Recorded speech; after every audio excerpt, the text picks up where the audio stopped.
साथियों, हमारे यहां कहा जाता है, विश्वासेन सिद्धिः, विश्वासेन सिद्धिः, अर्थात हमारे प्रयासों में हमें सफलता तब मिलती है जब हमें स्वयं पर विश्वास होता है।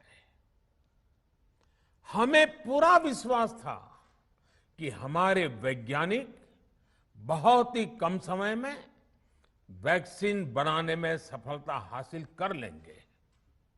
इसी विश्वास के चलते जब हमारे वैज्ञानिक अपना रिसर्च वर्क कर ही रहे थे, तभी हमने लॉजिस्टिक्स और दूसरी तैयारियां शुरू कर दी थी।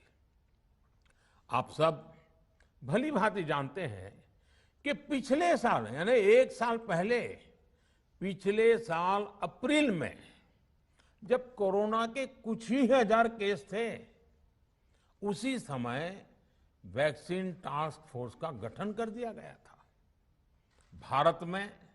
भारत के लिए वैक्सीन बनाने वाली कंपनियों को सरकार ने हर तरह से सपोर्ट किया।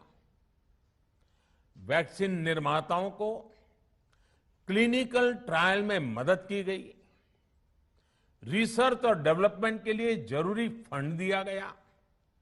हर स्तर पर सरकार उनके साथ कंधे से कंधा मिलाकर चली। आत्मनिर्भर भारत पैकेज के तहत मिशन कोविड सुरक्षा के माध्यम से भी उन्हें हजारों करोड़ रुपए उपलब्ध कराए गए।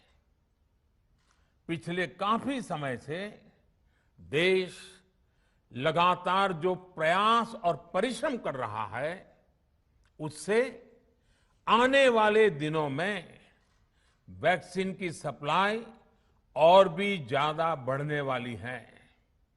आज देश में 7 कंपनियां विभिन्न प्रकार की वैक्सीन का प्रोडक्शन कर रही है।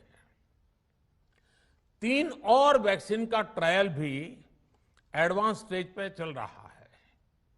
वैक्सीन की उपलब्धता बढ़ाने के लिए दूसरे देशों की कंपनियों से भी वैक्सीन खरीदने की प्रक्रिया को तेज किया गया है। इधर हाल के दिनों में कुछ एक्सपर्ट्स द्वारा हमारे बच्चों को लेकर भी चिंता जताई गई है। इस दिशा में भी 2 वैक्सीन का ट्रायल तेजी से चल रहा है। इसके अलावा अभी देश में एक नेजल वैक्सीन पर भी रिसर्च जारी है। इसे सिरिंज से न देकर नाक में स्प्रे किया जाएगा। देश को अगर निकट भविष्य में इस वैक्सीन पर सफलता मिलती है, तो इससे भारत के वैक्सीन अभियान में और ज्यादा तेजी आएगी।